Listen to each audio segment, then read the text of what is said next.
और देखिए इस बीच एक और बड़ी खबर, बिहार में लालू की पार्टी में हलचल तेज हुई है। आरजेडी ने आज विधायक दल की बैठक बुलाई है। दोपहर 1 बजे आरजेडी मौजूदा राजनीतिक हालात पर चर्चा करेगी। पटना में राबड़ी आवास पर आरजेडी विधायकों की ये मीटिंग होनी है। हम सीधे आपको लेकर चलते हैं हमारी सहयोगी निधिश्री और उन्हीं से जरा जानते हैं आरजेडी के खेमे में मंथन किस तरीके से किया जा रहा है, क्या स्ट्रैटेजी बनाई जा रही है। निधि, देखिए आरजेडी खेमे में कल से ही मंथन चल रहा है। सबसे पहले कोशिश ये की जा रही है कि किस तरह से सरकार अपनी या तो ये बचाई जाए या नई सरकार बनाई जाए। कुल मिलाकर सरकार में रहने के लिए जो स्ट्रेटेजी है उस पर काम हो रही है। और आज 1 बजे बैठक है आरजेडी में, जिसमें लालू प्रसाद यादव समेत तमाम जो बड़े नेता है आरजेडी के वो रहेंगे। दूसरी तरफ मेरे साथ इस वक्त रोमाना मौजूद है जेडीयू से सांसद सुनील कुमार पिंटू, और इनसे मैं बातचीत करूंगी सुनील जी से। 2 महीने पहले तक, चूंकि ये सवाल जेडीयू के नेताओं से है कि 2 महीने पहले तक एनडीए के दरवाजे सारे बंद थे, अचानक नीतीश जी गेट क्रैश क्यों कर रहे हैं? नहीं, देखिए, एक तो सबसे बड़ी बात है कि राजनीति में कभी न कोई अस्थायी दोस्त रहा है, न अस्थायी दुश्मन रहा है। और देश हित के लिए और राज्य हित के लिए मेरे अपना व्यक्तिगत राय है कि माननीय नरेंद्र मोदी जी और माननीय नीतीश कुमार जी के दोनों के एक साथ से ही बिहार का संभव है विकास। 2005 में जब एनडीए के साथ जब माननीय मुख्यमंत्री नीतीश जी बने थे और बीजेपी की सरकार साथ में थी तो बिहार में विकास हुआ।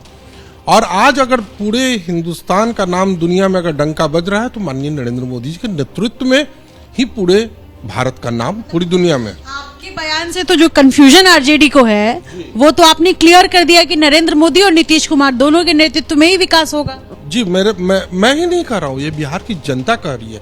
आप बिहार की जनता से पूछेंगे तो कहेंगे कि 2005 वाला ही सरकार सबसे सही था जो बिहार में विकास थी। वो तो ठीक है सुनील जी, पर जनता ये भी पूछ रही है कि किसके बयान पर भरोसा किया जाए। अप्रैल 2023 में अमित शाह कहते हैं कि कोई भी दरवाजे नहीं खुलेंगे, अब अचानक से सारे दरवाजे खुल जाते हैं। उससे पहले आप लोग कहते हैं कि मर जाऊंगा लेकिन बीजेपी के साथ नहीं जाऊंगा, फिर जा रहे हैं। पहले आप उनको भ्रष्टाचार के नाम पर उनको छोड़ देते हैं आरजेडी को, फिर उनके साथ जाते हैं। तो ये जो खिचड़ी पक रही है, जनता क्या सवाल तो पूछेगी ना आपसे, क्या जवाब देंगे आप जनता को?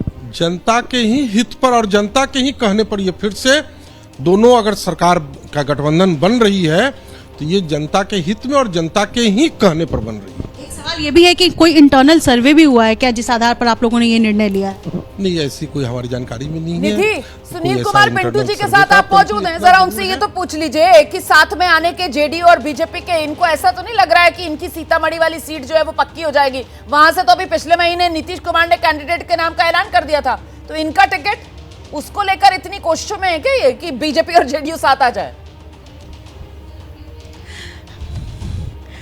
बिल्कुल, ये सवाल तो मैं सबसे पहले मुझे पूछना चाहिए आपसे कि आपका जो सीट है सीतामढ़ी, वहां से दावेदारी जो कर रहे हैं उम्मीदवार पहले ही घोषित किए जा चुके हैं। देवेश चंद्र ठाकुर वो कह रहे हैं पहले हम 2 लाख से जीतते, अब हम 5 लाख से जीतेंगे। तो वो इस तरीके से प्रबल दावेदार है और आप इसी कंफ्यूजन में मलाई खाने की फिराक में। नहीं, हम कोई कंफ्यूजन में नहीं है। मैंने आपके चैनल पर पहले भी कहा था और आज भी कह रहा हूं कि बिहार के 40 सीट का निर्णय में 39 सीट का निर्णय पार्टी के अध्यक्ष लेते हैं और 1 सीट सीतामढ़ी है जो हम आज सीता निर्णय लेती है। अभी चुनाव में 2 महीने हैं, 2 महीने में अभी एक बार सीतामढ़ी में पहले भी सिंबल मिलकर कैंडिडेट में बन के आ गया हुआ हूँ।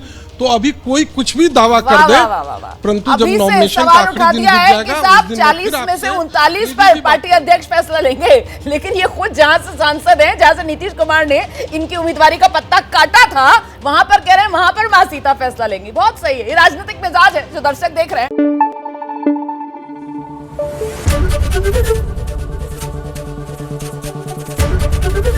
एबीपी न्यूज आपको रखे आगे।